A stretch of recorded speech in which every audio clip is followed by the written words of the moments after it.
Maddox, let's keep this brief. All righty. We'll start with Ira Wyndham and Sun Sentinel. Go ahead. Erik, you had even without Bam and Jimmy, you had other guys come through in Duncan, in Tyler, and Kyle. Is that sort of the story of this team? I know you talk a lot about next man up, but to see that personified in a game like that, how heartening is that? And not, as well. I mean, obviously those guys had their fingerprints on a lot of the offensive actions that we were doing. Tyler was really in a great groove in that second half. Kyle just kind of orchestrated everything throughout the course of the game.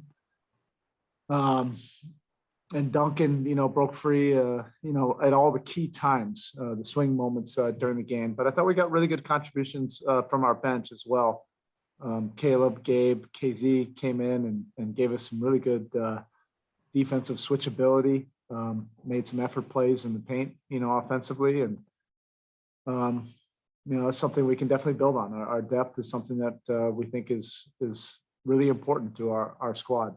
Well, that's what I wanted to ask you. Even a guy like Dwayne Dedmon, who started, obviously, most of the time in reserve, guys, it seems like guys did what they do well. Dwayne defended, got the block shots. Casey gave the hustle. Max gave the threes. Is that sort of critical that guys sort of, one, stay in their lane to a degree, but give you what they can give you to sort of round out a night like tonight? Yeah, like tonight, with Jimmy and Bam out, I didn't feel at all that guys were stepping outside of their game and trying to do more to make up for those guys being out. They just played their roles and played their roles well. Dwayne was really big in the paint for us. He's our big, so he can really challenge at the rim. He can do it, with great technique without fouling. So even if he's not getting a block, he just has great size at the rim. And, we're playing him in those short bursts. So he was able to maintain that throughout the course of the game. And, Max is just getting his legs under him, after being out, for a little bit of time. I think each game he's going to feel more comfortable and being in better rhythm. And then last one for me, because we've been to this rodeo before. So they get it within 8. They have a 14-4 run. How heartening was that PJ Tucker corner three-pointer to finally give you at least a semblance of an exhale in these type of situations? Thank you. Well, this road trip was really important for us to be able to go through these shared experiences of close games, game management, learning how to find different ways to win, on the road.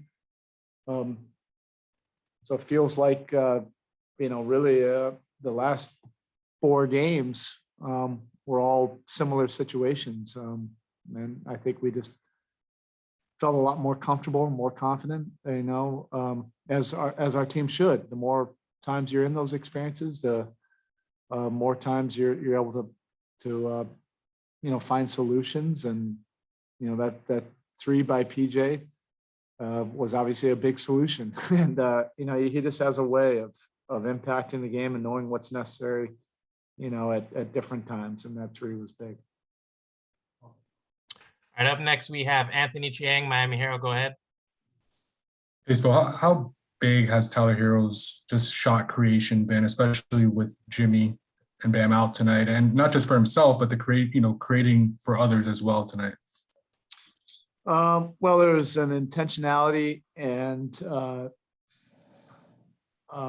really a purpose with that second unit, knowing where the ball was going to go and how we were going to generate looks. And that didn't necessarily mean Tyler was going to shoot it every time, but that certainly helps when you know where the ball is going to go. And when Kyle was out and Tyler was in there with the second unit, everybody just felt confident that we were going to be able to generate enough offense, and that, we could run some offense through him and we'd be able to find some open looks. And he made some tough ones, but those are the ones he always works on as well.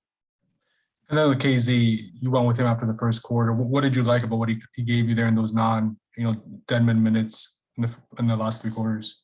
Well, especially when they went with Muscala, it just gave us another quick, big defender. So we didn't end up having to be in a scramble situation too much, which with that lineup that they have, a lot of times you can be running around trying to chase them, and then that's when the drivers get going. So KZ's, versatility defensively, really helps, and that's ahead of the other aspects of his game while he's developing all those other aspects. But he was able to play to his strengths tonight and gave us a really good boost. I was really encouraged by his minutes. He's been putting in the time. Everybody else on the road trip has really had their opportunities. And finally, KZ had his opportunity and made the most of it. He was ready. Or we'll take one last question. Cooper Moorhead, Heat.com. Go ahead. Spo, you obviously need a little bit of something different from Tyler tonight, but big picture, is he becoming the level of shot maker who kind of creates his own calculus for what is a good shot, what is a bad shot when you look back on the film? Yes. And if I hadn't seen him so often in our workouts and practices and his summer development, if I hadn't seen all of that, then, maybe you would look at some of these plays and say, well, what else is available? But I've seen him make and work on those shots hour after hour. And he's improved his playmaking ability as well, because most teams now are not just letting him come off freely on pick and rolls. They're either switching and jump switching or trapping him, and his passing and hitting the open guy has really improved. But those traps and jump switches are born out of respect because of his shot making ability, and he's earned that. And just to follow up quickly, I mean, a lot of teams, you mentioned the switching, but a lot of teams seem to be pushing up on him and pressuring him quite a bit. How is he handling that sort of on-ball pressure when there is no screen? It's just him and his guy. He's really improved. That's what he's spent the summer in the weight room for, to be able to handle that kind of physicality, and his skill level, working on his ball handling, his skills. He's not an easy guy to pressure anymore, not with his physical durability and his skill set, working with Coach O endlessly on his ball handling. If you crowd him too much, he's going by you, or he has a way of being shifty enough to find an advantage. All right, Coach, that's it. Thank you.